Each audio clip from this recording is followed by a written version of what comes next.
Hello everybody, welcome to this next video on linear algebra. In this video we will be talking about quadratic forms, right? So let us see what is a quadratic form. We have already seen what is a bilinear form. From there only we will be deriving this quadratic form. A mapping from V to K, this is from V to K, is quadratic form if Q of V is f of VV for some symmetric bilinear form on V, right? So we are saying that you should have a symmetric bilinear form on V, that will be FUV, that actually is from V cross V to K. Now what you do, you replace U and V, put them equal, right? So that will be from V to K and you call it as Q, right? It should be symmetric bilinear. Then you call that Q is a quadratic form. And if your field is such that 1 plus 1 is not equal to 0, in this form you can actually obtain your bilinear form back from Q like this. Your bilinear form FUV will be half of Q of U plus V minus QU minus QV.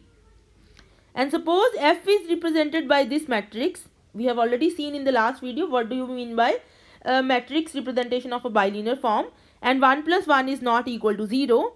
Then letting x as your coordinates xi column vector, Q can be represented as Q of x, which is just the coordinate vector of your vector with respect to some basis, fxx, that will be x transpose ax, that will be this matrix. Here you put, you will get this, and then you can just separate.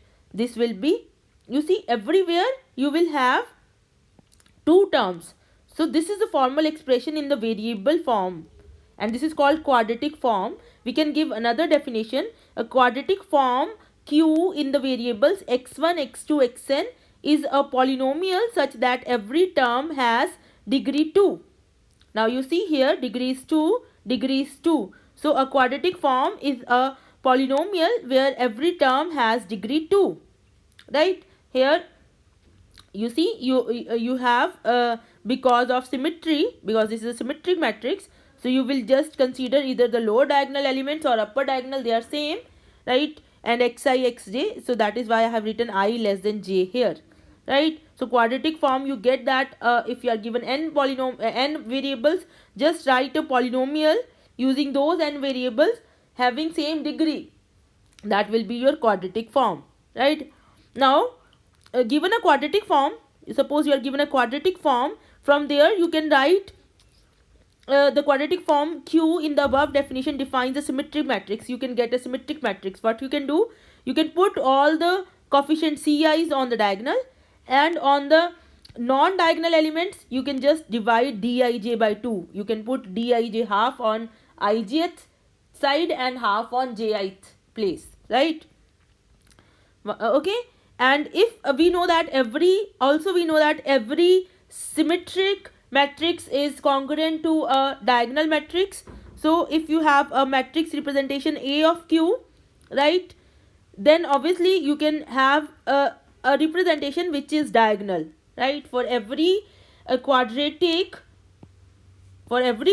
form, because quadratic form is FUU, where F is symmetric bilinear form, and we know that for symmetric bilinear form we have a diagonal representation. So it means that for every quadratic form you have a diagonal representation.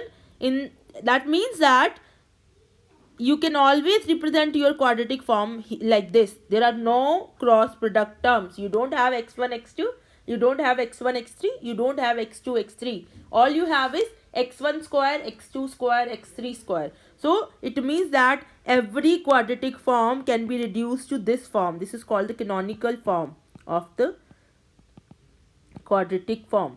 Canonical form for quadratic form, right? So let us see. Find the quadratic form Qx that corresponds to this symmetric matrix. So this is the matrix. You can just write as x transpose A x. This is your x.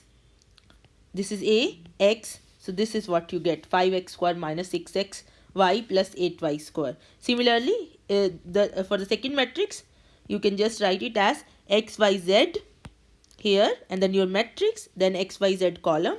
So this is what you get. This is your quadratic form for the given next matrix, right? Thank you for watching this video.